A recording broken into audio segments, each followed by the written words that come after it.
tonight, it's an SEC matchup as the 16th-ranked Auburn Tigers take on the 7th-ranked LSU Tigers. ESPN Saturday Night College Football is broadcast in high definition, presented by Phillips. Here are the standings in the West Division, and the reason it is so important. Alabama now with they are undefeated at 5-0. Auburn at 3-0. LSU is at 3-1. Everybody still in the hunt. Hi, everybody. Ron Franklin along with Bob Davie, and of course Holly Rowe will be down on the sideline, and we'll hear from her in just a couple of moments. Bob, it is hard to believe that this is the 22nd of October, and we're just now having the first Saturday night game in Tiger Stadium. The coach is saying this week, whew, we're finally back to normal. Well, Ron, there's not a football team in the country that's had to deal with more issues than LSU. First and foremost, they have a new head coach in Les Miles. They've had to deal with not one, but 2 hurricanes, Katrina and Rita. They lost their best running back, Ali Broussard, before the season. They gave up 21-point lead in the second half and lost their home opener to Tennessee. But the bottom line, they are 4-1, right on course. I believe LSU's best football is still ahead of them.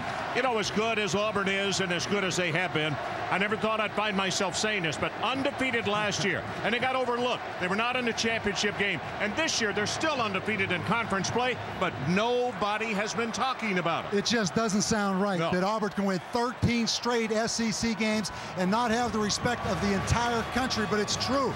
The reason, they lost their home opener to Georgia Tech, and even though they've won 5 straight, they haven't beat a quality opponent. Tommy Tuberville will tell you tonight is Auburn's coming out party, and Ron, if they win right here in this atmosphere in Tiger Stadium, lack of respect will no longer be a problem for the Auburn Tigers. So kickoff is not very far away. It is a couple of Tigers tonight getting together as LSU, number 7, plays host to number 16, Auburn. It is the 40th meeting since 1901, and you see how close this series is. 20-18-1, the LSU Tigers hold the edge. 17 of 39 previous meetings decided by 7 or less. But look at the last line, though. The winner has gone on to the SEC championship game in 4 of the last 5 seasons. Ron, Tommy Tuberville talked about getting off to a fast start. This stadium is as loud as any in the country, maybe the loudest, but it is really loud early in the football game. Chris Jackson with the kick. Going to come down to the 3-yard line, returnable, and it is Aruma Shadu. 10, 15 to the 20. Whoa, he is collared. He will not reach the 25-yard line, and it gives us an opportunity to talk about a young quarterback, and I'm anxious to see just how LSU defends him tonight. Brandon Cox, Bob. And Brandon Cox, Ron, started off the season 4 interceptions, 5 turnovers against Georgia Tech. The difference now, the play calling of Al Borges. They've become a run-first team, a lot of play action, but this kid has improved throughout the course of the season. Okay, so we're set to go. Time will be kept down on the field until they get the stadium clock operational.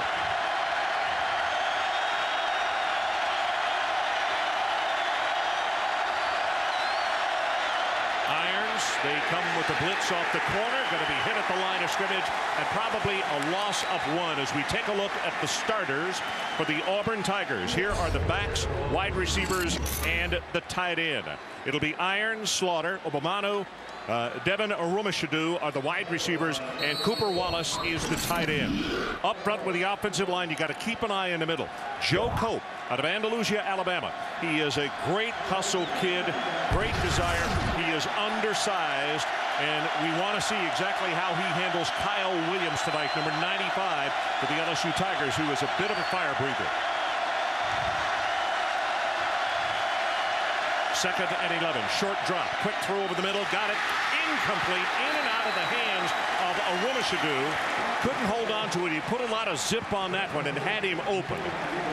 So it's going to be 3rd down, and still they'll have about 11 yards for the first as we look at the Tigers of LSU defensively. Boy, those 2 tackles, Roten and Kyle Williams, who I just mentioned, very, very good and very active. The linebackers, it all begins with Cameron Vaughn in the middle. L.A. Highsmith has been playing extremely well, was the SEC Defensive Player of the Week during the preseason. And Jesse Daniels, keep an eye on him. They send him blitzing constantly. Number 31. Here's third down. They need the 33.5-yard line. This play is being whistled dead. Boy, LSU didn't hear it, and he gets knocked down. And now some of the Auburn players taking exception. And Daniels, who I was just talking about, they were bringing. And look at Tuberville. He is all the way out on the field at the 20-yard line. And I think this LSU crowd was the first to notice, Ron, that Tommy Tuberville was out on that field.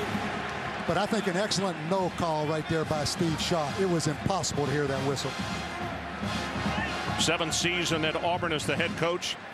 And in defense of all the kids on the field, both offense and defense, you can see that Brandon has pulled up. He realizes that the play is dead, but obviously 31 Jesse Daniels did not. And then when he saw the quarterback pull up and not go full 100%, then I think he realized, but the lick had already been passed. A one conference loss for the LSU Tigers, and they know full well they cannot afford to lose another conference game this early, because the West would just about be out of the question for them. Third down. Here comes pressure. Steps up, drills the ball. It is complete. Boy, that is a great pass and catch as Anthony Mix on the receiving end. The big receiver, 6'5", 248 out of Bay Minette. That's 10 yards, and let's see where they're going to spot him down. Steve Shaw says first down. And I think you see how cool Brandon Cox is in that pocket. I mean, he stepped up, Ron, and delivered that football. Bo Pelini coming with the safety blitz, and that is a big third down conversion. But this young guy is fearless in the pocket. I'm talking about Brandon Cox. Cope, only 6 feet, 276. And in today's world, where centers are normally 6'5" or 6'6" and 300, he gives away a lot, but he has great heart. Here comes the pitch. Irons tries to turn the corner, breaks the tackle, good second effort. It's going to be third down at about 2. Ali Highsmith with still another tackle, and also helped out by Glenn Dorsey. And I think right off the bat, the thing that jumped out to me about Kenny Irons, Ron, he runs hard. He is physical. He's a great zone blocking runner because he doesn't prematurely cut the ball back. He'll hit it north and south, and that time he ran over the DB from LSU. 508 yards for him on 90 carries, an average of 5.6. You can see what they need. The yellow line shows the 44. Short drop, quick pass right over the middle. Got that one complete, and that's Anthony Mix. And he's off and running. 40, 35, and is going to be knocked out of bounds at around the 33. It is a gain of 26 yards. Chevis Jackson finally got him. And that time, Chevis Jackson playing outside technique and man-to-man. We look right there. He let big Anthony Mix inside, and he didn't have help inside. Ron, that's just too easy of a throw and catch on that inside route. You need to funnel that receiver outside if you don't have an extra DB helping you inside. And you could see what Anthony Mix did at the end of the run. He's always looking for somebody to hit. He waited and hit Zenon on that play. Bunch set to the right, but they bring it back on a reverse to the near side. That's Ben Obamano. And they say he stepped out of bounds at around the 24. Good look at Brandon Cox. Quarterback sneak, takes it straight ahead. And you can see with all the pushing and shoving off the tail of Joe Cope. And it appears as though he's going to have the first down. I've talked a lot about Joe tonight. As you take another look at it here with the replay. And they didn't double Kyle Williams. That time they tripled Kyle Williams on that little quarterback wedge. But make no mistake, this is a talented Auburn offensive line. And the little guy in the middle, Joe Cope, former walk-on, looks out of place when you see him with that group, but he doesn't look out of place when you put that tape on. He'll get off. And I mentioned, it sounds like a cliche-ish, but it's the truth. When you talk about a huge heart, he does have it. And he makes up for what he lacks in physical size. Straight ahead with the running play. Whoa, what a hit at the line of scrimmage. It's Cameron Vaughn, 46, the senior out of Terrytown, is the first one to come up and make contact. And that's a good play for the defense also because it brings up a second down and long for the Auburn Tigers. Talk about respect. 20 of their last 21 games Auburn has won, and 13 straight in the SEC, and an unbelievable red zone offense right there. You look at first in the SEC. Carl Stewart checks in at tailback. They'll fake it to him. Got a man open. Cooper Wallace, the tight end, and he's going to be hit and knocked down by Roten. Boy, he could not find him quickly enough, but Wallace broke open at about the 10-yard line or just inside of there, and Roten messed up the whole thing. And you're going to get a look at it. You mentioned it right here, the tight end, Cooper Wallace, wide open right now. Brandon Cox, for some reason, didn't see him, and Claude Roten, you take that much time, Claude Roten's going to get in your face. 41-yard attempt from squarely in the middle of the field. John Vaughn.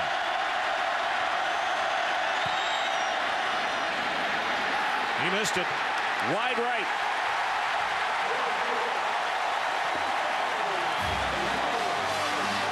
So these Tiger fans whoop it up for their defense.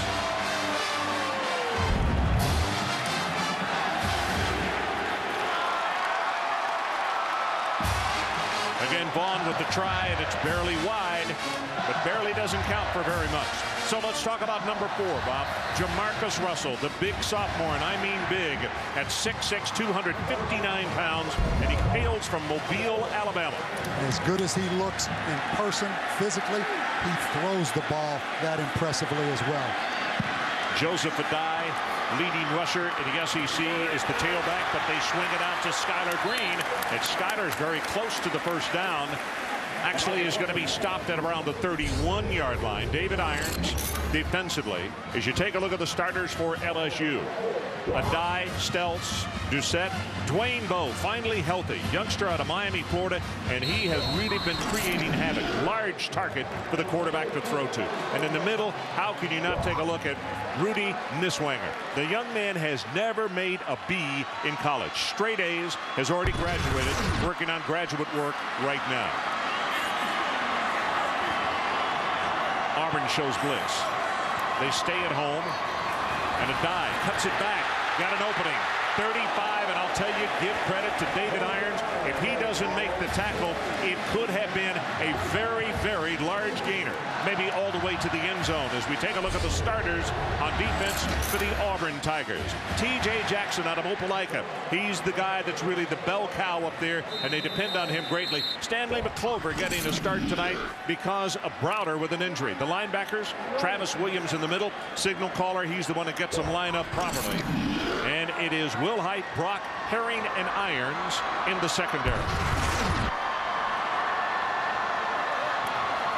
This time from the 37. Blitz coming up the middle. Got the pass away, and he underthrew it. And it's a good thing because it would have been no gain on the play to David Jones, the tight end. And in fact, I think he was just trying to throw it away. And the storyline for this LSU offense, it is an explosive, well-coached offense, but turnovers, Ron. They're worst in the SEC in turnovers, and it's mostly fumbles. They've lost 11 of 14 fumbles, and that is the #1 priority, and it has been for the last couple weeks for Les Miles and his coaching staff. As we see penalties and also turnovers has been the bugaboo, but particularly fumbles. I started to say the reverse. Jimbo Fisher said, you know, normally it's people throwing interceptions, but we've had fumbles. And they don't want to talk too much about it because you don't want to plant something negative in the minds of the backs. Short drop. Russell's going to run. 40, 43, and that's no pleasure.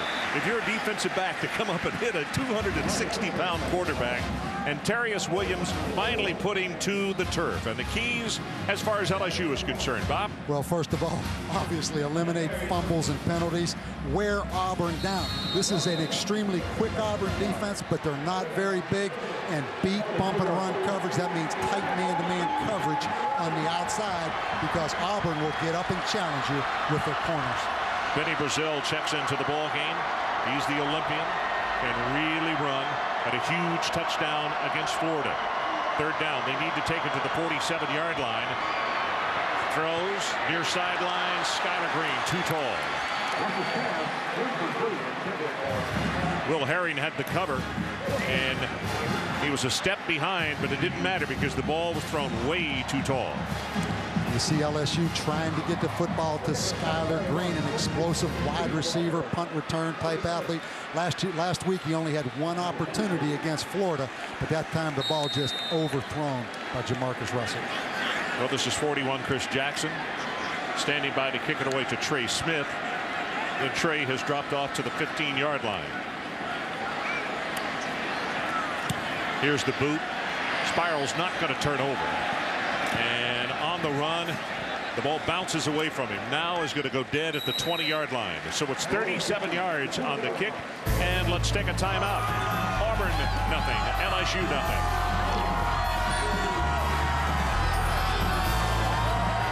Ali Highsmith did not sign initially with Auburn.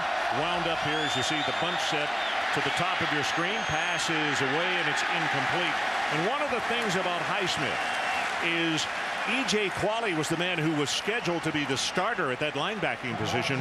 Injured an ankle in the preseason.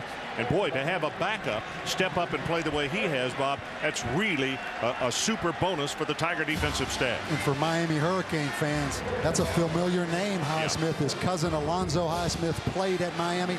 Ali originally signed with Miami out of high school. Cody Bliss stands back to punt.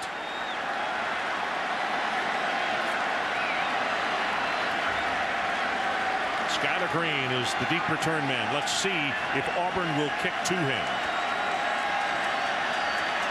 See, they're letting that clock run all the way down on the play clock. Line drive, very returnable. Here's Green, right at the middle. 40, 45, 50, hang on. 40, 30, one man to beat. 15, 10, 5, touchdown, Skylar Green. No flags. 37 on the punt, 65 on the return.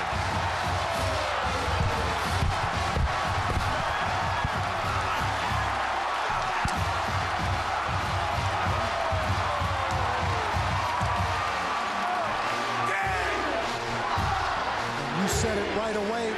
It was a line drive punt, and do not, maybe don't punt to Skylar Green, period, but do not line drive a punt to Skylar Green. And Bobby was so smart. He took it straight upfield, the shortest direction to that end zone once he made his first cut. Extra point attempt is up, and it is good. 7-0. The LSU Tigers jump on top. And here's one more look. Skylar Green, 67 big yards. Fans have been wanting him to get the ball. Well, he got it tonight.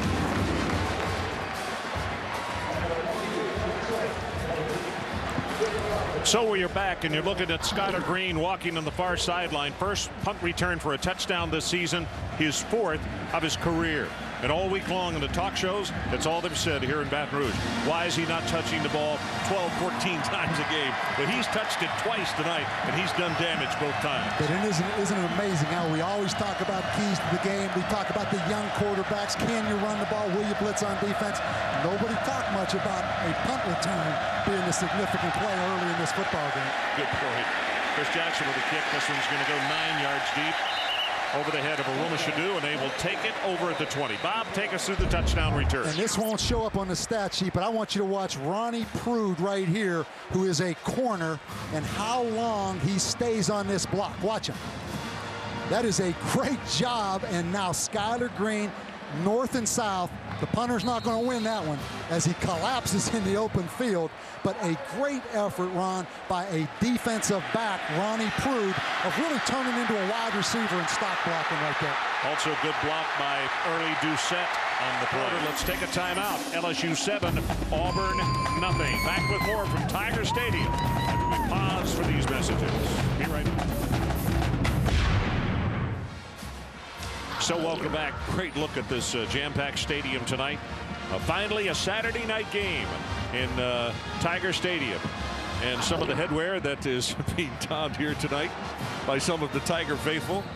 You know, Bob, we were joking off the top, and actually we weren't joking. We were down here before that game against Tennessee. It was miserably hot. Temperature's supposed to go down to the low 50s tonight, if you can believe it, here in Baton Rouge. And these kids are really bouncing around. They're enjoying it. First down, short drop, puts up the fade route, and he came down with it. Aruma Shadu threw it up there and let him run under it, and he did just that all the way to the 35 for 29 yards. Just a takeoff route, 3-step drop so the pressure can't get to it. Put a lot of air under that football as he beats Chevis Jackson, number 21. That is a pretty picture right there. Well-thrown football by Brandon Cox. I'll tell you what, Bob, Aruma Shadu and Obamano have really stepped forward and leading this pass receiving core.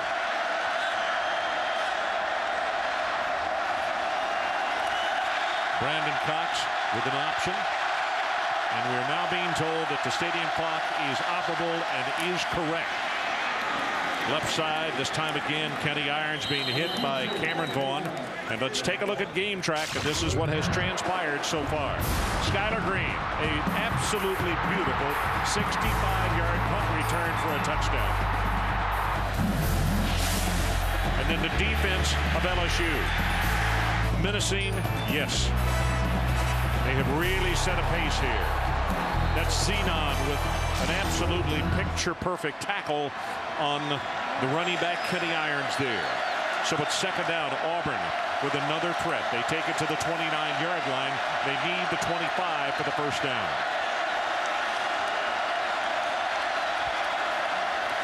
Linebackers coming out of blitz. Irons turns the corner, and he is belted out of bounds at the 15-yard line, but it's going to be first down Auburn. Grubbs with an outstanding block on the play, number 69, the junior out of Electria, Alabama.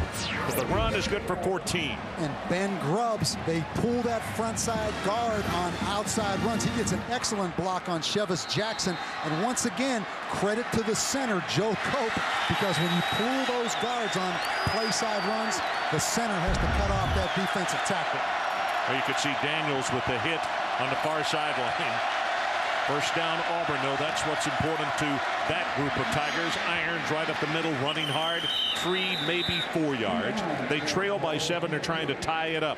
Melvin Oliver on the stop. Ron, I've had the chance to coach in this stadium a number of times. You've been down here a number of times. This crowd, as we look at them, they have some characteristics. They are extremely loud early in this football game, and then they kind of hit a lull here during the second quarter. Maybe it's because they work so hard in those tailgate functions they have before the game and they're a little tired. I don't know what it is, but if you can survive the early part of the first quarter, you know, this is pretty quiet right now. Auburn's able to do a lot of things at the line of scrimmage right now, so they've kind of survived the initial burst of this crowd. The injured players, Chase Pittman, a junior out of Evangel High School in Shreveport, started off at the University of Texas and transferred to LSU. Pete, of course, now retired. They fake the run. Here comes pressure. Dumps it off to Wallace. The tight end going to be necktied and pushed out of bounds at around the 10.5-yard line by Ryan Willis, who just came in replacing Chase Pittman. Excellent job by Auburn of not allowing that safety blitz to discombobulate that play. Impressive performance right here by Brandon Cox, because, Ron, this is really his first huge catch against a great defense since the Georgia Tech game in the opener. Brandon, a sophomore out of Trussville, Alabama. This time he has Carl Stewart behind him. Third down, and they need to take it to the 5-yard line. A short drop, fade route, got a man, and boy, he just overthrew Devin Arumashadu. He had beaten Jonathan Zenon in the left corner of the end zone. And Tommy Tuberville, it appears, unless he's going to gamble, we take one more look, going to go for the field goal. Ooh. Close, but Arumashadu, 6 catches last week against Arkansas. He has definitely become the go-to receiver for Auburn. So John Vaughn trots on. This is going to be an attempt of 27 yards. He missed from 41. This one right on the left hash mark. And he got it. So let's take a timeout. 12:49 remaining until halftime at our new score, 7-3 LSU.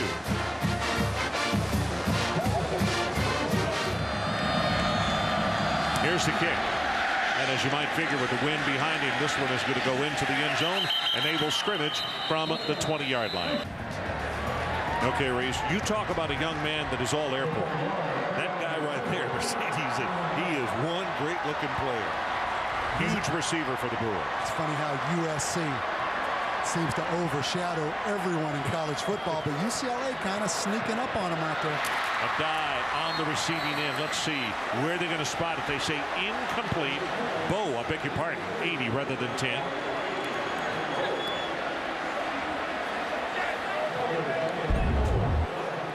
Jonathan Wilhite was the man on the cover. Ball should have been caught by Dwayne Bowe, and who is an excellent wide receiver, maybe the most talented of the wide receivers for LSU, as LSU sets up a field goal attempt right here. Bob, you could see his feet. That's the second time he slipped on that play a while ago that the crowd kind of groaned, thinking it might have been interference. He lost his footing again. It's going to be a 38-yard attempt from almost in the middle of the field. He got it.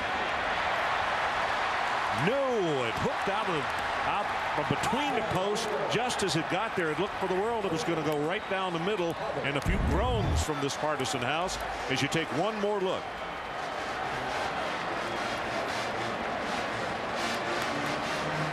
Carl Stewart comes in at tailback with 28 seconds showing until intermission. Cox, lots and lots of time.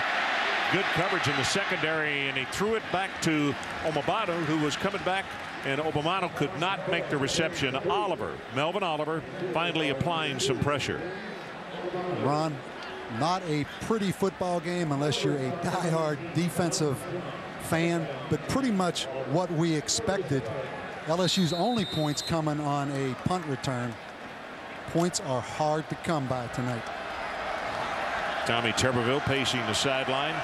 He's got 20.4 seconds to work off here before they head to the locker room and see if they just keep it on the ground. That's what they'll do. Stewart left side, and that'll be the final play of this opening half. 14 seconds and down to 13, and unless we have a flag, both teams will head for the locker room. If that is the case, our score at halftime, LSU 7 and the Auburn Tigers 3. Now here's Reese Davis with the Pontiac Performance halftime report. Well, a packed house here, as you would expect, again, and not much offense. 153 Auburn, 111 LSU. Auburn has moved the ball better against LSU than anybody has really this year. And Bob Davey, let's go back and pay off something you said back in the first half, that this conference is the best defensive conference in America. 6 teams in the top 20. Bob, in the 2 biggest games of the day, Auburn and Tennessee, no touchdowns scored offensively. In this ball game in the first half, no touchdown scored offensively. The only touchdown a kick return. No question. SEC is a defensive league. I'm talking about the top teams in this league. And I think a key stat in this game, Ron, no turnovers. You see both offenses playing pretty cautious. I think they do need to take some chances down the field. I also think LSU, a size advantage. Their offense against Auburn's defense, probably a depth advantage if you're LSU. Keep pounding it, maybe wear Auburn's defense down late in this football game. So Auburn took the ball to begin the ball game, and now it's going to be LSU's turn. And 4 yards deep into the end zone, not going to return it. Skylar Green with an opportunity, but he got some help from the wind. Jamarcus Russell coming out to start the second half, and it's just a moment ago.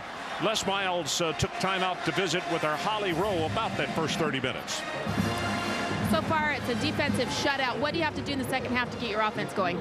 Well, we got to do the things we did in the first half, catch some balls, execute a little bit better, but it's going to be that style of game. Control the ball on the ground, move it in spurts, take some shots, execute better. You've been able to do some things without penalties and turnovers. What happened on those penalties right at the end there? It got loud. Guys got a little nervous. Jumped on the backside. We're in a 2-minute mode. Certainly can't do that. All right. Thanks, Coach. See ya. So Holly with Coach Miles just a couple of moments ago.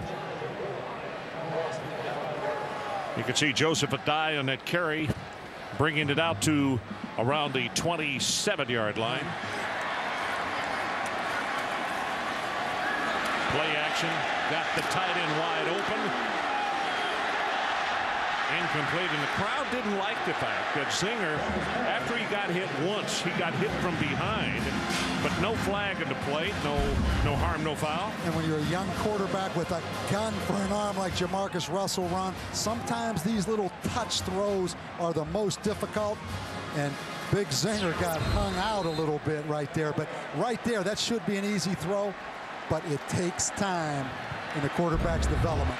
He thought a little too much about that throw, I think. David Irons was trying for the big hit rather than concentrating on possibly intercepting. Russell throws the screen. It's a dive. Gets one block, going to be sandwiched between two Auburn tacklers at the 40. Wayne Dickens is one of those men. You can see where the yellow line is. They are short. Excellent defensive series by Auburn. Keep in mind, Auburn coming in this football game, 13 straight SEC wins, but not a lot of respect. A lot of people grumbling about their schedule coming off the Georgia Tech game, but they are playing extremely well tonight. Bob, that's 4 times that they have had 3 and out in this ball game. So they kick it away as he waits for the snap. Speaking of Chris Jackson, from his own 30-yard line. Trey Smith is the deep man, and here's the kick. Spiral is not going to turn over. In fact, it takes a huge Auburn bounce, and they touch it dead. Zing. Pinball machine. Thanks, Reese. First down, Auburn. They scrimmage from their own 26. Kenny Irons has really been a workhorse tonight. Great second effort, breaks it out. 40, 45, 50. There was no whistle. He's gone. 20, 15, 10, 5. Touchdown, Auburn Tigers, 74 yards. How about second effort?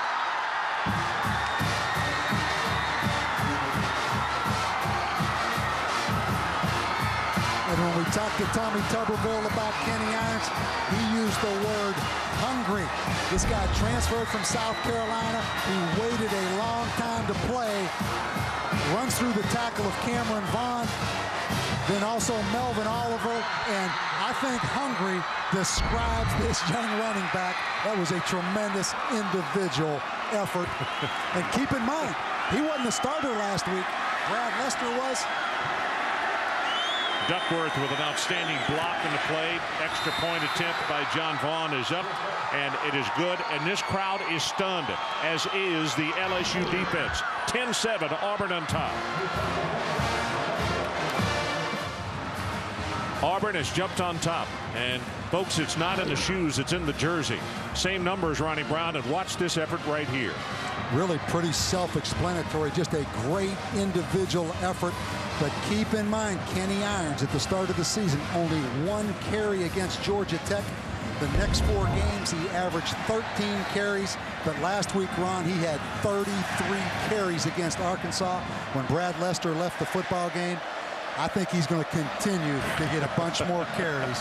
And I think hungry really does describe an effort like that. The big thing as you look at Skylar Green, Bob, is they needed a big play because they're not able to get it out of their receiver. And now they get it from all places. They get it out of a running back with the longest running play of the season. Well, speaking of Auburn, second overall, Miami Dolphins. Ronnie Brown, 438 yards rushing this season. Cadillac Williams, 5th overall, Tampa Bay Buccaneers, first player to start a career with 3 straight 100-yard games. Rodgers, 9th overall, Washington Redskins, 16 tackles in 3 games. And Campbell, 25th overall, Washington Redskins, that's what he was taken, has not played so far this season. But that's what they're playing without. But as you can tell, don't feel sorry for the Auburn Tigers. There's still a lot of talent on the Plains. So LSU now playing from behind, a dive. Holding on to one leg, Kevin Sears on the stop. Glad to see him back. He was shaken up late in the first half. You know, Ron, yesterday Jimbo Fisher, I thought, said something really interesting. LSU's offensive coordinator about Jamarcus Russell. He said maybe the best thing, he just keeps on playing, doesn't get down. Kind of compared him to Brett Favre in that, you know, in the end, this quarterback's going to have to make a play. Crowd a little bit restless right now, but he just keeps on playing. You got to love that about a young quarterback. Audible right here, second down. They need about 6.5 to pick up the first down. And a big opening, 5-10. Adai is loose, and he's out to the 35-yard line. It's a gain of 11. Will Herring saved a huge gain from LSU. And he made Steve Gandy, number 26, miss in the open field. Right here, watch this. That is a great move by Joseph Adai. And I think that run by 23 on the other team may have inspired this number 10 on LSU's team. I don't think there's any question about that. He faked him so hard, though, he could have broken his shoelaces. First down from the 35-yard line. Quick snap, trying to catch Auburn unaware. Chiron Carey in the ball game gets the tote, and he'll have very short yardage. Jackson and McClover combining on the stop. In fact, he's going to lose a yard. You have to like the way this Auburn defense is playing. Some people thought the stats were deceiving coming into this game, as Auburn was number 6 in the nation total defense, scoring number 3. Keep in mind, they led the nation in scoring defense last year. People said they didn't play anyone yet this year, but David Gibbs has to be proud right now of this effort by this defense. Joseph Adai checks back in, replacing Chiron Carey. Auburn crowds the line of scrimmage, gives it to Adai, bounces off a tackler, and then goes down hard at the 24-yard line. And Adai is shaken up. An Auburn player tried to help him up. Will Herring is the man who made the hit, but as he was falling at a very bad angle, he took a shot up around the head. Take a look at it. How physical Joseph Adai is as you see him run through this tackle right here by DB. And right there, he took a pretty good shot. His helmet snapped back and then hit the ground, Ron. Headgear to the head. See, Herring is going to have him coming down. Oh. And then the collision with Jonathan Wilhite. Chiron Carey checks back in. Chiron, a former quarterback, as is Skylar Green. There are a number of them on this LSU team. Russell, everybody covered. Now going to go long. Little ad-lib. Got a man, and it is caught at the 21 by Craig Davis. 41 yards. And everybody in this stadium wanted Jamarcus Russell to take off and run with that football. But watch right here, just great patience. Doesn't run with it and throws it going to his left, reminiscent of the play that he beat Arizona State on, the 39-yard touchdown. But what a great play as Craig Davis beats Wilhite. But doesn't that remind you of the ASU pass? Going to his left and showing the arm strength and the touch on that football. Chiron Carey continues to operate at tailback. First down LSU as they own it now inside the Auburn 20. Fullback in motion. They give it to Carey. Nothing on the right. He gets dragged down as he tried to cut it back. It's Wayne Dickens who grabbed a hold of him. Dickens has had a nice ball game tonight. He's been very active. We've called his name a lot. And Auburn not real big up front at defensive tackle, but Wayne Dickens is the playmaker on this defense for the Auburn Tigers. Well, here comes Skylar Green into the ball game with a second down and long. They dial up the number 5. You see him going out of your picture. He'll be at the top of your screen when we go back to the level shot at the line of scrimmage. There he is in the slot. Clock is under 5 minutes to play, third quarter. Auburn 10, LSU 7, and now not totally settled with what they saw, and Jamarcus Russell will call a timeout.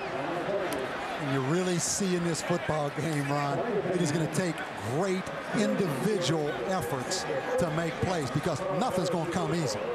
Bob, our Miller moment in time is last season's matchup. Number 5 LSU, number 14 Auburn. 1:14 to go. Jason Campbell. He finds Courtney Taylor. Touchdown Auburn. Tying the game at 9 apiece. But kicker John Vaughn missed the extra point. Watch what happens though. Ronnie Prude goes up and a seldom called flag falling on the opposing team when trying to block a field goal. The second time it was good. 10-9 Auburn wins it. And the amazing thing is, on the first one that he had missed, they had hit over 220 extra points in a row. And he missed it, but the flag was thrown. They got another opportunity. And it could have flipped either one of these seasons in the right direction, or even more correct. And if you're going to win 13 straight SEC games, if you're Auburn, you're going to have to win one like that. Yeah. Interesting that the NCAA actually changed that rule after the season, where not only can you not land on an opponent if you leap, you cannot land on a teammate if you leap. So obviously they're trying to eliminate blockers of kicks from leaving their ground. And really, it sounds funny, but it protects the leaper because he is in such a vulnerable position. But how about losing a football game because that gets called? That's worse than a bush push, not getting called. Second down, 9.5. Play action. Russell holds on to it. Got a man wide open. Touchdown, Dwayne Bowe.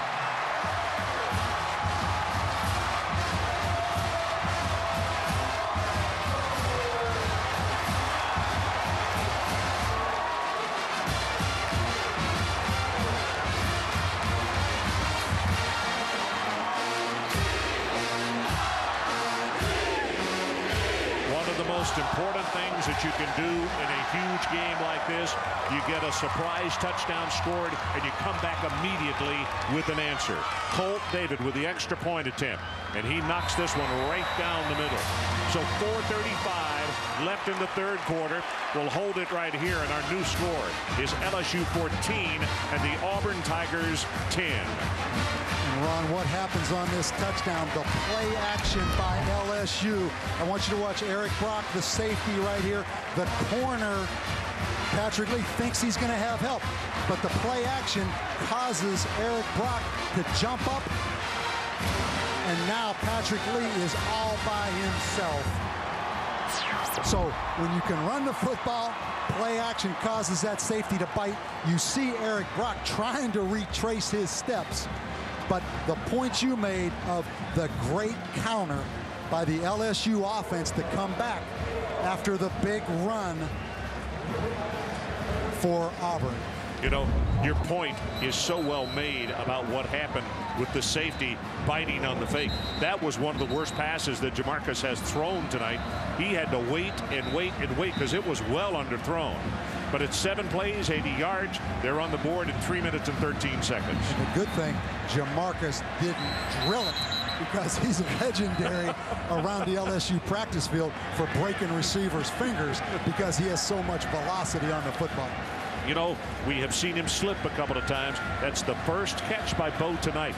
But they've been trying to get him more and more into the offense because he is such a huge weapon and can really do something with it after the catch. And he had an ankle early in the year, didn't play against ASU, but he is a big, tall wide receiver with long arms.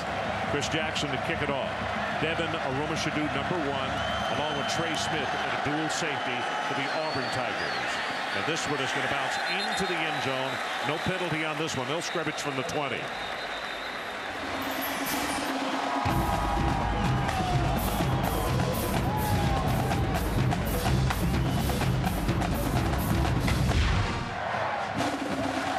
So we are back. The 4th and final quarter. LSU on top. 2nd down and 10. It stopped the clock at the 13:57 mark.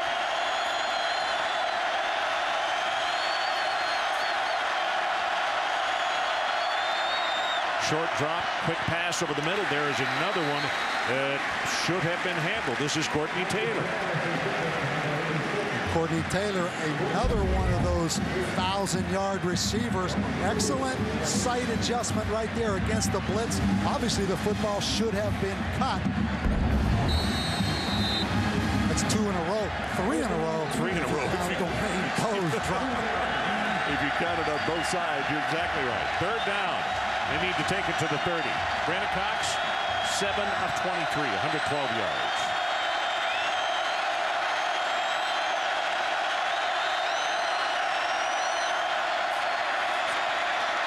Rolls the pocket slightly, throws the ball to Taylor, and has it complete out at the 31. That's good for the 1st down. And what a great route by Courtney Taylor. He bounced back.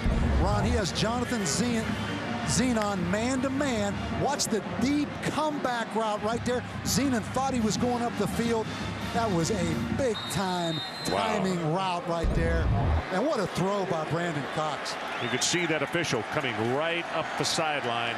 He was on top of it. He saw that not just 1, but 2 feet were in bounds. About time for Kenny Irons, isn't it?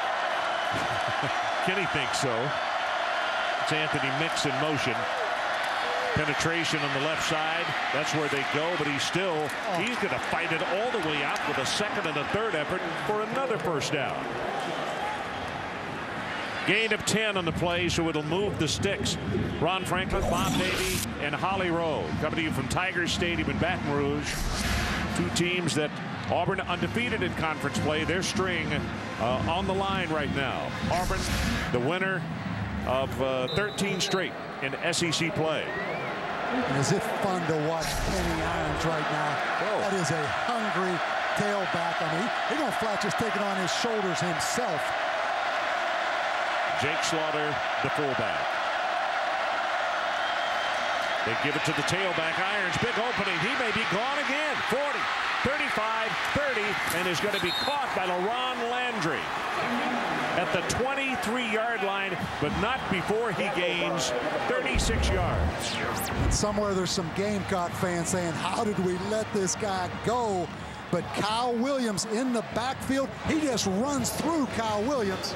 And Ron, this is one of the greatest, I don't want to get carried away, but this is an excellent defensive football team out there. And Kenny Irons, to me, is putting on a show right now. Up front.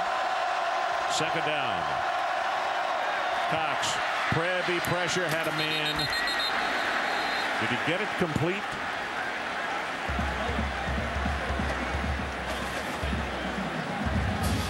They're going to say yes at the 20-yard line. Ben Obamanu on the receiving end. LaRon Landry was there to make the tackle. You can see how hard that Kenny Irons is breathing. But the coaches are turning back over their shoulder saying, get it down just a little because we need to get you back in the ball game.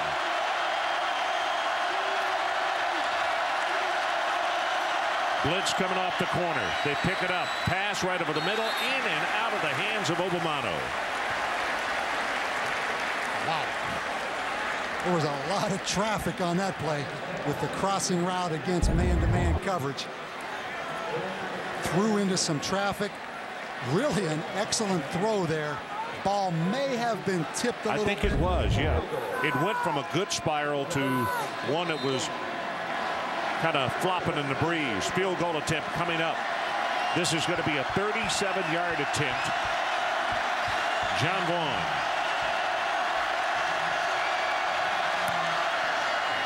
I tell you, he didn't allow for the wind. And that ball, you could see it push it right off. Same thing happened to LSU. Tuberville looks on. He doesn't believe it.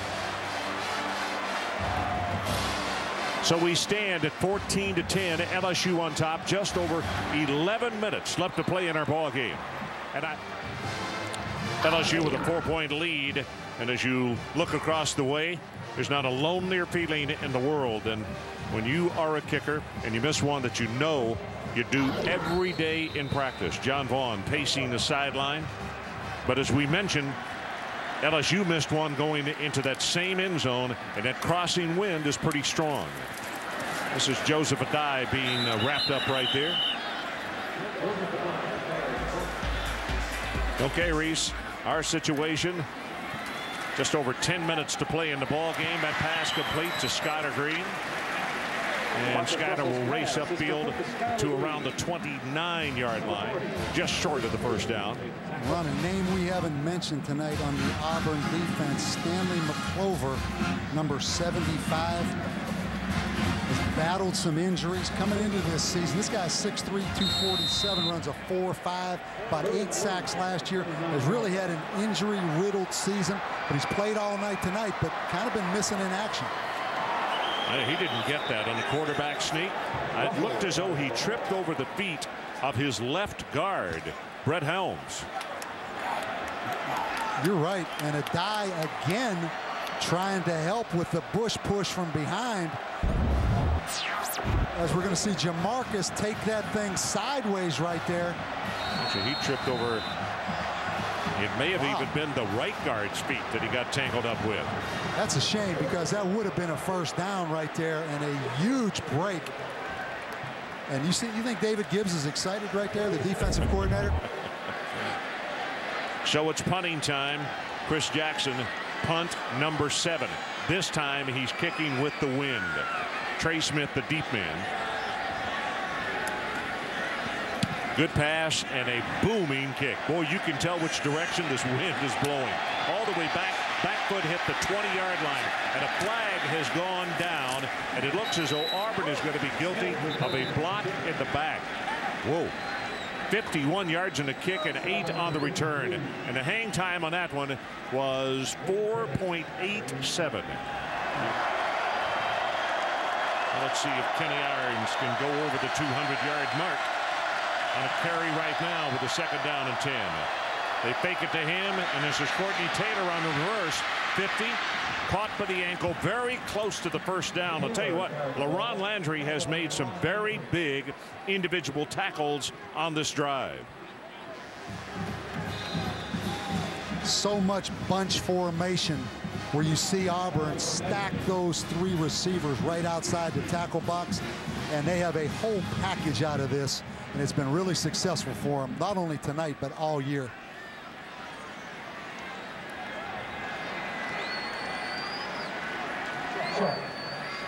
Well, you can see Steve Shaw picks it up at about 3 links of the chain. That is about how far they have to go to pick up the first down. Ron, I talk about this bunch formation. You're going to get a chance to see it right here. But they do a lot, particularly of bringing the tight end, Cooper Wallace, back in motion. You see him as the lead blocker out there. Gets an excellent block right there on Hollis, the linebacker. The bunch sometimes slows down a blitzing, particularly man-to-man defense, because it's tough to cover all those guys right there with their close proximity and alignment. Third down, inches. And remember, there are no gimmies because a moment ago, Jamarcus Russell got tied up on the feet of the offensive line, and they say forward progress. There was no fumble. He hit the ground, and he is going to have the first down. Cameron Vaughn makes the tackle. First down, Auburn. Boy, you think back to Jamarcus Russell. How about this camera shot right here? But Brandon Cox gets his helmet knocked back. Slaughter tried to push him a little bit. But you go back to Jamarcus Russell, Ron, just a few minutes ago at 250 pounds, does not convert. Brandon Cox at 200 pounds converts right there. By inches. Play action going to go on top. Got single coverage and caught by Courtney Taylor. And Courtney may have gotten away with a push at about the 15-yard line to get himself free. But we talk again about great individual efforts. Zenon, the corner up there, bump and run. Probably a little push. I think a good no call. But again, great effort. You see that number 9 being pulled on a little bit. But Ron, I like the no call right there. I think that's an excellent individual play by Courtney Taylor. Don't disagree. 9.5-yard line is where it is. It is first and goal, Auburn Tigers. Now the clock shows 6 minutes and 14 seconds left in the ball game, and a timeout called by Auburn. 14-10, they trail, but they are threatening. So we are back, and for the Auburn Tigers, it is a first and goal, 9.5 yards away. Bob, they came into the ball game #1 in the SEC in red zone offense, and they're 1 of 3 tonight. And that one that they converted actually was a field goal. And this fourth one right here, trip inside the red zone, will be the key, obviously, to who wins this football game. Again, the bunch formation for Auburn. Pitches it back to Irons. Tries to turn the corner, cuts it back, and may have overrun with pursuit just a little bit. He's going to take it all the way to the 5-yard line. Ali Highsmith there defensively to make the stop. It's now 197 yards for Irons. Sometimes a bunch formation can limit defenses because they have to check certain things to get proper leverage against it. But the great thing Auburn and Al Borges does offensively from the bunch, they have a very, very diversified package. And that's really been the key offensively to the game tonight, that formation. Bob, it's Melvin Oliver who is down, and we've called his name a lot tonight. You remember we talked about the fact, huge game for him because he is from Opelika, Alabama. It looks as though that they are checking an ankle. Back to our situation. Second down and goal to Auburn. They trail by 4, 14-10. They give it to Irons. Hit behind the line of scrimmage, and it's Claude Roten. Anytime you get penetration, it really fouls up the offensive play, and it's exactly what happened. Big Claude got through there, and it's going to be a loss of about a half yard. And again, Ron, that time he does an inside move. The left offensive guard, Grubbs, thought he was going to stay outside, and he just undercut the guard. As you see, Tommy Tuberville saw the same thing. So third down. How big is that missed field goal right now if you're an Auburn fan, Ron? Play action, looking for the end zone, throws it back and threw it short. And I'll tell you, in the top left of the end zone. That was Cooper Wallace, but I mean Anthony Mix. Did you see what I saw on Mix? He looked as though he was unattended in the left corner of the end zone. Doesn't matter. Incomplete. It brings up 4th down. I like the call right here. Tommy Tuberville going for the touchdown. Obviously, a field goal puts them within 1. So here we go. Auburn LSU. Something unusual always happens. Will it occur right here? 4th and goal at the 5. Play action, retreats, got a man, caught for the touchdown, Anthony Mix.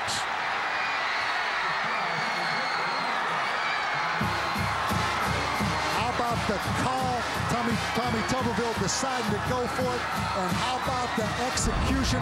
Getting the ball to the big wide receiver who's really a tight end. Timed his jump. How many times do you see that, Ron? Well, where the receiver times his jump and the undersized DB doesn't. So now all of these games are beginning to have nicknames. There's 4 minutes and 52 seconds remaining. Will this one become the 4th down game? John Vaughn with the extra point attempt. It is up and it is good. So let's take a timeout.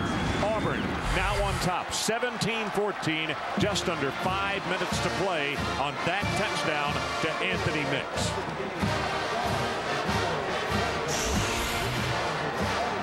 Auburn scoring drive, 13 plays, 87 yards, 4 minutes and 35 seconds. Cox with an outstanding series, 4 of 7.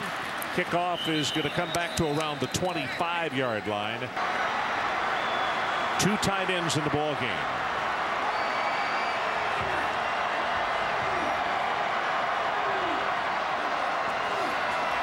Russell sets, blitz is on, pass is in and out of the hands, and he caught it. Dwayne Bowe had the ball knocked out of his hands. It went straight up in the air. David Irons was out there defending on it, and look what I found for a second time. Watch this. Saturday night in Tiger Stadium. How about that? Off of Irons' back, off the left shin, the right shin. And now you got to touch him. How about that play right there? That is off of Irons' back, left shin, right shin. Saturday night, Tiger Stadium, Ron. We're not going to just go. Also, Auburn and LSU, remember that. 3rd down and short. And they give it to Joseph Adai. He's going to have the 1st down. 1 timeout left for LSU. As the clock now is about to go under 4 minutes to play. Travis Williams there to make the defensive stop. David Gibbs pacing the sideline across the way. They're within 4 minutes of coming away with a huge win here at Tiger Stadium in Baton Rouge. But that is a world of time with the Tigers scrimmaging at their own 37 and a 1st down.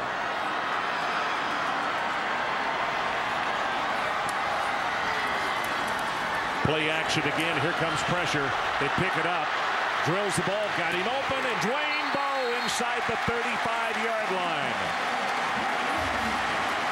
Keith Zinger with the block that helped free his quarterback. That's good for 31 yards. Exactly right. And anytime the quarterback breaks contain, you see Zinger right there with an excellent block.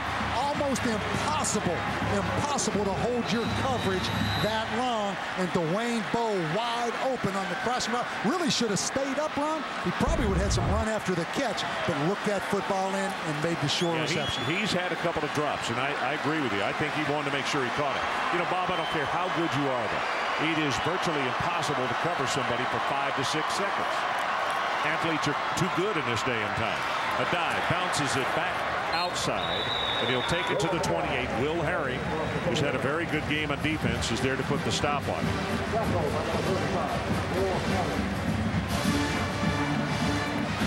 2 minutes and 58, 2:57 and counting.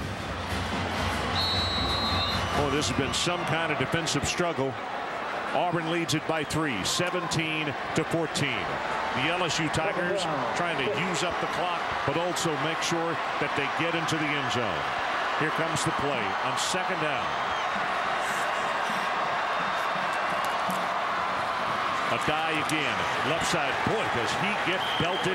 And that is Marquise Gunn is the man who makes the tackle. And that's one of the few times that we have called his name tonight. I don't want to jinx LSU, but no turnovers so far in this football game. Great job of correcting that problem. But right now, you do not want a field goal. Excuse me, a turnover if you're LSU. 4 of 13 on third down conversions. They're going to take it to the 22-yard line. Here comes pressure. Signal for a fade route. He's there, and the ball is just overthrown. And for some reason, Bob, it almost looked like he pulled up a little bit. Well, one reason, I think, Ron, Will Herring, the free safety number 35, is coming at the top of the screen, and I agree. Dwayne Bowe did pull up right there, and if you can see Herring coming across the top, he's open right now, but look at Herring, and he did short arm that ball. If he planes out, I think he's got a chance to catch the ball at the 1-yard line. I don't think there's any question, Ron, that he did short arm that when the free safety Herring came into his vision. All right, here's the situation. Trying to tie this football game. Chris Jackson.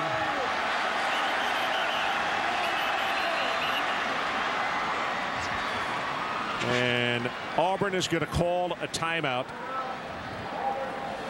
So they have used their final timeout. The LSU Tigers trying to go for a field goal here to tie up this ball game and send it into overtime. This would be his longest of the season. It's 44 yards from just inside that left hash mark. You see, he missed already from the 38-yard line. Remember, we had a high snap on LSU's last field goal attempt. Matt Flynn is the holder, the backup quarterback. Petty, the snapper, plenty of distance, and he's good. We're tied with 1:40 to play. A season long for Chris Jackson.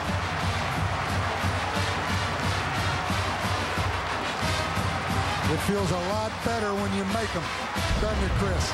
And how about the pressure on this young guy? The whole state of Louisiana right now watching this one, not counting Alabama, but the young guy steps up and drills it through. Romashadu and Trey Smith at a dual safety. You see John Vaughn on the other side. He's been loosening up in case they get it close enough. Romashadu. Nothing up the middle, takes it to the left. He'll be tackled shy of the 20-yard line. John Vaughn, his longest 43 yards, but consider this. Even if he had it from 43, he's got to kick into the wind from where they are right now. Pass underthrown at the 25. Intended for Cooper Wallace, the tight end. It'll stop the clock at 1:27. Keep in mind, Auburn going into the wind. You don't really want to punt this football from this field position, obviously. Particularly Skylar Green back there, and your field goal kicker's hot if you're LSU. Keep this in mind as well. You saw Minnesota, Wisconsin last week, didn't you? You don't want to have to punt from deep in your own territory late. Cox got a man, and he throws it complete to Anthony Mix, who will step out of bounds at the 37-yard line. Jackson was out there defensively, but that's a big one. Gain of 18 yards. Again, Anthony Mix using his body right there. Little swim move on Chevis Jackson. I tell you what, give Tommy Tuberville, Al Borges credit, and give that quarterback Brandon Cox credit. It shows you on the confidence they have in this improving young quarterback to go ahead and keep throwing the football. Now, this game tonight's going to do a lot for him. I don't think there's any question about that. 3 wide receiver set from the shotgun. Cox, great protection. Now it breaks down, and he just throws it away. And boy, he took quite a shot. That was Johnson who got in there. Number 47, and he belted him down hard. And the old term coverage sack really does apply because he had plenty of time. Just nobody open. You're going to see late in this route right here. Tremaine. Receiver set from the shotgun. Cox, great protection. Now it breaks down, and he just throws it away. And boy, he took quite a shot. That was Johnson who got in there.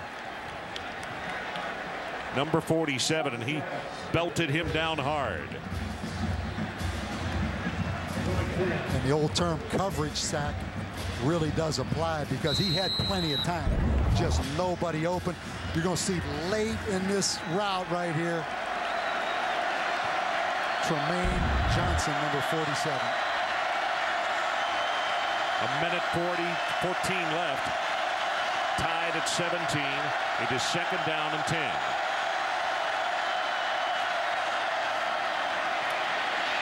Cox right over the middle, got that one complete at the 45-yard line to Courtney Taylor.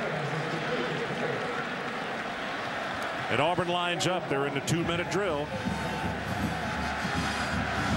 Auburn with 1 timeout. And they're using a lot of time right here. I think they should call timeout right here, Ron.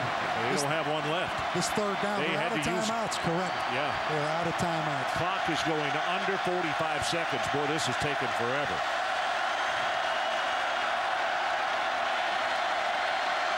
Under 35 seconds.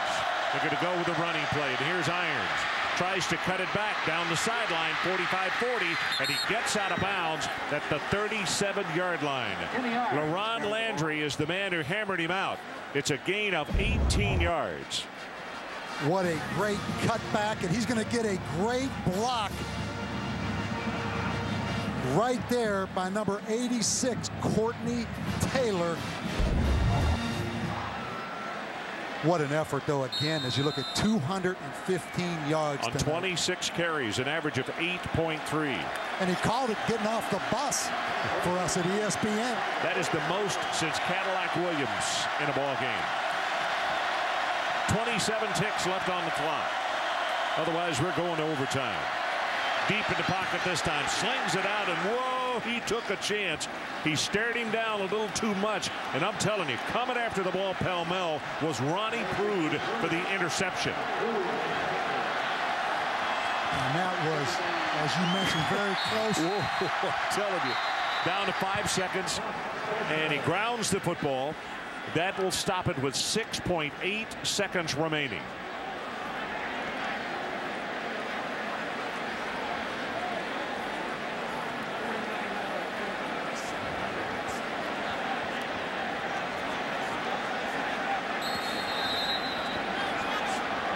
Tremendous drive by Auburn, Ron, just to get in position right here. So again, we tell you, 43 yards is his longest, and this one is going to be placed down at the 39, so it's a 49-yard attempt. It would eclipse his old mark by 6 yards. And you have to think LSU will call timeout. They didn't get it, and here's the kick. Ball is down. He's got the distance, and it is no good. Wide to the left.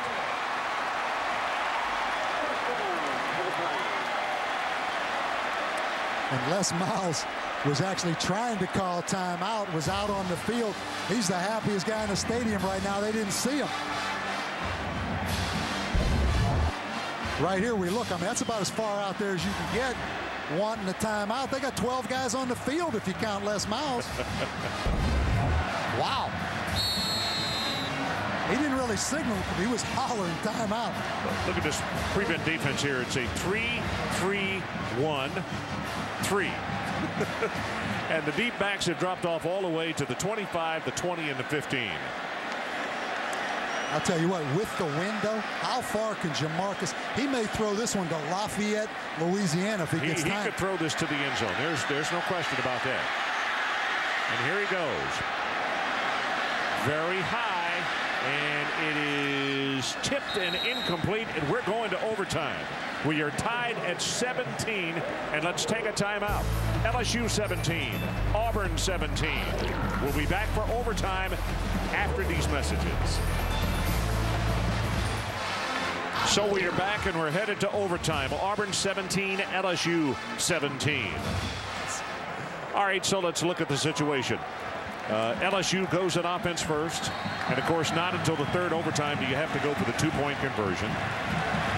One of the rules that was amended a couple of years ago that they changed so that we would not have as many 5 and 6 overtime period games.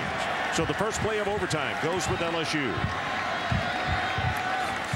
Jamarcus Russell, short drop out of the backfield, throws this one complete and that is Keith Zinger, the tight end, who will make the reception, and he's tackled at the 18-yard line by Will Height. Always interesting in overtime. Obviously, you have to have points. You have to have a score, but you do not want, obviously, to turn it over. So you're always a little bit cautious. Good look at Irons, who has had just an unbelievable night, over 200 yards for him rushing. Steltz, the fullback, in motion. And they go straight ahead with Joseph Adai. He's going to have the first down. Wayne Dickens defensively. So there is no game clock, only a play clock during time over the overtime period. Joseph Adai, Kenny Irons. You get the feeling that all of a sudden, instead of the quarterbacks front, it may be the tailbacks here in this overtime to decide this thing. Well, they've got max protection here with two tight ends. Play action, going to throw it back, and the ball is dropped. Whoa, dropped by Jones, the tight end. A little throwback delay to the tight end. Really kind of a dangerous play right here, Ron, as you see him throw that football back across the grain. David Jones came clear from the top of the field. Kind of a misdirection. Just try to take advantage of that pursuing Auburn defense, but that's a little bit dangerous. Did you see who was out there and had smelled it out? Was Wayne Dickens, big defensive tackle. He would have been all over the play. 2nd down and 10. This time Russell will go from the shotgun. Looking for the end zone. Now he's going to run, and Jamarcus gets hit hard and is tackled at about the 13-yard line. And now they're going to face 3rd down and long. Marquise Gunn, along with T.J. Jackson, combining on the stop. You think she realizes it's in overtime right now, Ron? No, the only thing she realizes is that gum in her mouth is really good. And this is a fun Saturday night at Tiger Stadium. If you just joined us, LSU 17, Auburn 17. We're in overtime, and a timeout has been taken by LSU. And this is a very large 3rd down situation. LSU's got to take it to the 3.5-yard line. Russell, good protection, looking, still looking, now rolls to his right. Throws it back, and it is in and out of the hands of Early Doucette. And there's a touchdown, and he drops it. That's 2 tonight for the LSU Tigers. And Ron, Early Doucette, if you watch him, he is open early as well. Right now, he is wide open for a long time, but early. Wow. And then Craig Davis is thinking, why was I so unselfish? I should have cut in front of him and caught the football. And think about Early Doucette, the great catch he made against Arizona State out in Tempe to win it. How about last week in the ball game against Florida, where he had to turn his body completely? This field goal is going to come from 30 yards away. Chris Jackson trying to put the LSU Tigers up by 3 in the overtime period. Clock again winding down. Long enough, and he got it. So LSU goes on top, 3 points, 20-17 in the overtime period. Ron Franklin, Bob Davie, Holly Rowe coming to you from Tiger Stadium in Baton Rouge. Number 16 against number 7. The winner of this game for the last 5 seasons has made it to the SEC championship game in Atlanta. And of course, Auburn trying to hold on to a 13-game win streak. And they can win it here tonight with a touchdown on this series. You see why coaching's so tough, particularly if you're Les Miles right now. But how many great individual efforts LSU players did make to put them in position. But unfortunate for Early Doucette. From the 25. Now here comes the crowd trying to help out. Pitch back comes to Irons. Blocker in front and tries to turn the corner, and they're not going to give him very much. He'll have a gain of 2. LaRon Landry, who's been outstanding out of the secondary tonight, there to make the tackle.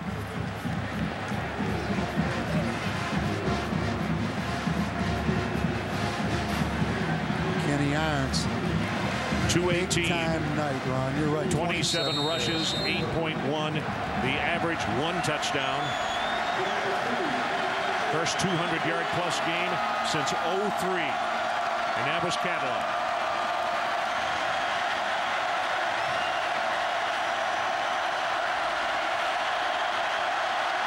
Now the bench at LSU asking the crowd to stand up and make more noise. Play clock is down to 2. Going to throw a fade route near sideline, and Courtney Taylor unable to get underneath it. Jonathan Zenon had the cover.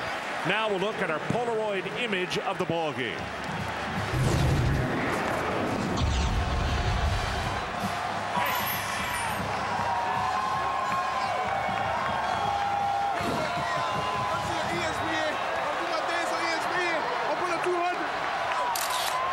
That's a first. An off-the-field Polaroid image. Ron, I kind of like Big Anthony Mix right here. Number 9, the big wide receiver right here, came to life on the last Auburn series. 3rd down. Retreats to throw. Got it over the middle, and the ball is almost intercepted. Pass was intended for Mix. Ryan Willis was there to break it up. So now it's 4th down. And they did go to Mix. Excellent coverage by Ryan Willis, the linebacker, and also Ronnie Prude. And how about this young kicker, Ron? Well, how's his pulse right now? He's got an opportunity to send this into a second overtime. This attempt is going to be from the 34-yard or the 24-yard line, meaning a 34-yard attempt. Near hash mark. Ball is down. Got plenty of distance. And he hit the upright. He hit the upright. And the LSU Tigers have just won what will be classified as the upright game.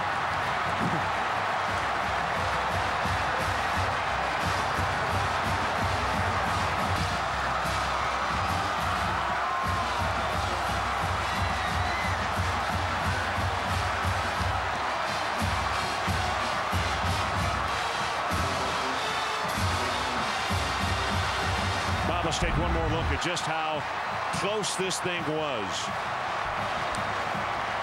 And if you're an Auburn fan, Ron, that 13-game SEC winning streak, to have it broken off the upright is disheartening. And Bob, that's 3 field goals toward this end of the field with the wind crossing that either hit the upright or went wide left. It definitely had an effect on this football game. And the second happiest guy in this stadium behind Les Miles is Early Doucette, who dropped the touchdown on LSU's possession. Holly Rowe, let's check down on the field with you. Coach, these have always been improbable endings. What's it like to win the upright game, hitting the upright? Well, we finally made some kicks. You know, we certainly would like to have not dropped a couple of balls and not have to go to overtime. But to give Auburn a lot of credit, they played awfully hard. Our guys wouldn't be denied. Difficult game to win, and we win it. What went into your decision to play at this end in overtime seemed to be a key? There wasn't any question. You see it. You see that student section back there? That's where we were playing. Second half, your quarterback comes in and makes some incredible throws to get your momentum starting. What was his contribution? A couple of ad-libs, and it rolls out, makes a couple of nice plays, and his hand was bothering him a little bit most of the night. Tell us a little bit about Joseph Adai. Again, your running game seemed to finally gain some ground. Joseph Adai is LSU through and through. He's going to play with heart and soul the whole time. That's him. All right, heart and soul wins it for you tonight. Congratulations, Coach. Thank you very much.